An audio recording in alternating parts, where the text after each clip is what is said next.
رب العالمين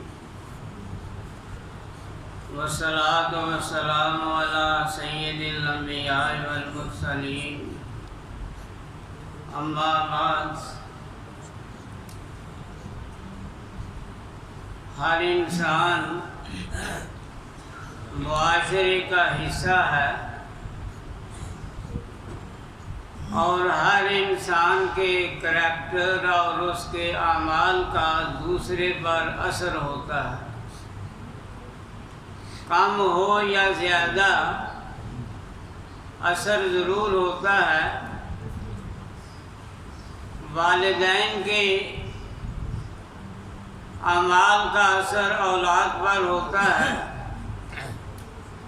استاد کی زندگی کا اثر شاگردوں پر ہوتا ہے، علماء کی زندگی کا اثر عوام الناس پر ہوتا ہے، اسی طرح حکمرانوں کا اثر رعایا پر ہوتا ہے۔ نبی صلی اللہ علیہ وسلم نے ارشاد فرمایا ہے کہ دوست اس کو بلاؤ جس کا کریکٹر اچھا ہے، کیونکہ اگر غلط آدمی کو دوست بنائے گا تو وہ تمہیں غلط راستے پر لے جائے گا۔ یہی نہیں بلکہ انسان کے اعمال جو ہیں وہ لکھے جاتے ہیں، ہاں وہ زبان سے کر رہا ہے یا زمین پر چل پھر کر رہا ہے، انسان کی زندگی کی ہر ادا جو ہے وہ اللہ تبارک و تعالیٰ کے ہاں نوٹ ہے۔ نحن نکتب ما قدموا وآثارهم وكل شيء احصيناه في امام مبين۔ اللہ فرماتے ہیں کہ جو تم عمل کرتے ہو وہ بھی لکھ رہے ہیں، اور جو نشانات تم پیچھے چھوڑ کر آ رہے ہو وہ بھی ہم لکھ رہے ہیں۔ تمہاری ہر چیز جو ہے وہ ہمارے ہاں محفوظ ہے۔ اس کی مثال نبی صلی اللہ علیہ وسلم نے لوہار کی بھٹی اور عطر فروش کے ساتھ دی ہے کہ اگر تم لوہار کی بھٹی کے پاس بیٹھو گے تو اس کی سمیل بھی اچھی نہیں اور اس کی چنگاریاں بھی ہو سکتا ہے کہ تمہارے کپڑوں کو جلا دیں، اور اگر کسی عطر فروش کے پاس بیٹھو گے اگر تم نہ بھی خریدو گے کم از کم تمہیں اس کی خوشبو تو ضرور آئے گی۔ یہی حال ہے اچھی اور بری مجلس کا۔ بری مجلس سے برے اخلاق ملیں گے، بری عادات ملیں گی، اور اچھی مجلس سے اچھے اخلاق اور اچھی عادات ملیں گی۔ صلح حدیبیہ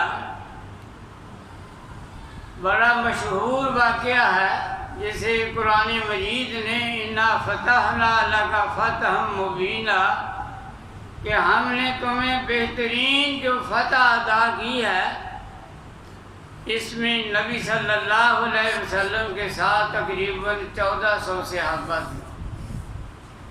اس صلح کے بعد مکہ والوں کے ساتھ مسلمانوں کی آمد رفت لین دین شروع ہوا،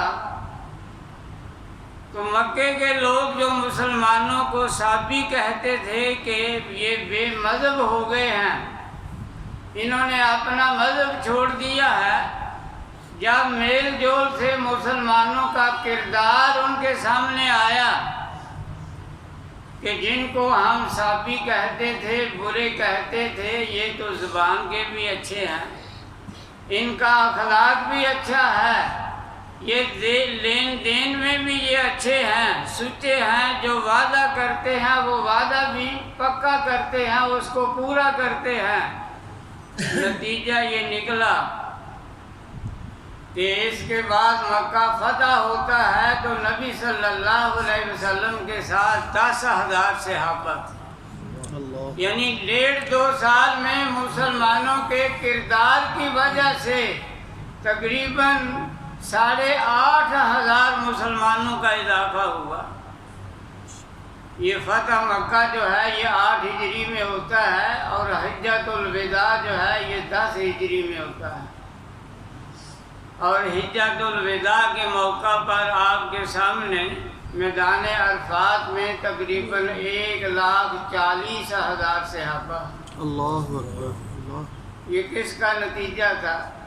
نبی صلی اللہ علیہ وسلم کی تعلیم اور صحابہ رضوان اللہ علیہ مجمعین کے کردار اور ان کے اعمال کا نتیجہ تھا۔ ذرا غور فرمائیں کہ جس مکہ سے نبی صلی اللہ علیہ وسلم راتوں رات جان بچا کر نکلے تھے، اور 10 سال محنت کا نتیجہ ہے، اسلام کے بہترین ثمر کا نتیجہ ہے کہ آج آپ کے سامنے تقریباً 1.5 لاکھ کے قریب انسان مسلمان سامنے بیٹھے ہوئے ہیں۔ اور آپ کی خوشی کس قدر ہوگی؟ اور آپ کی خوشی کا اندازہ آپ کے خطبہ مبارک کے آخری الفاظ سے لگایا جا سکتا ہے۔ جب آپ ایک بہترین خطبہ ختم کر چکے تو آخر میں آپ فرماتے ہیں صحابہ کی طرف اشارہ کر کے کہ اے میرے صحابہ، حل بلغت، کیا میں نے تمہیں اللہ کا پیغام پہنچا دیا؟ 3 دفعہ فرماتے ہیں حل بلغت، حل بلغت، اے میرے صحابہ کیا میں نے تمہیں اللہ کا پیغام پہنچا دیا؟ تمام صحابہ بیک زبان فرماتے ہیں کہ ہے اللہ کے نبی، آپ نے اللہ کا پیغام ہم تک پہنچا دیا۔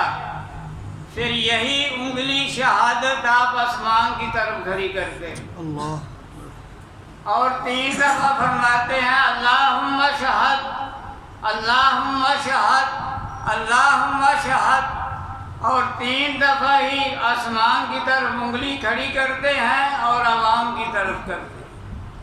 اللہم شہد، اے اللہ گواہ رہنا کہ لوگ گواہی دے رہے ہیں کہ میں نے تیرا پیغام ان تک پہنچا دیا۔ اللہم شہد، اللہم شہد، اللہم شہد۔ یہ کس چیز کا نتیجہ تھا؟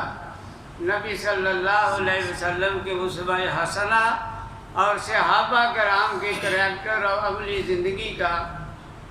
اللہ تعالی ہمیں بھی اسوہ رسول پر عمل پیرا ہو کر زندگی گزارنے کی توفیق عطا فرمائے۔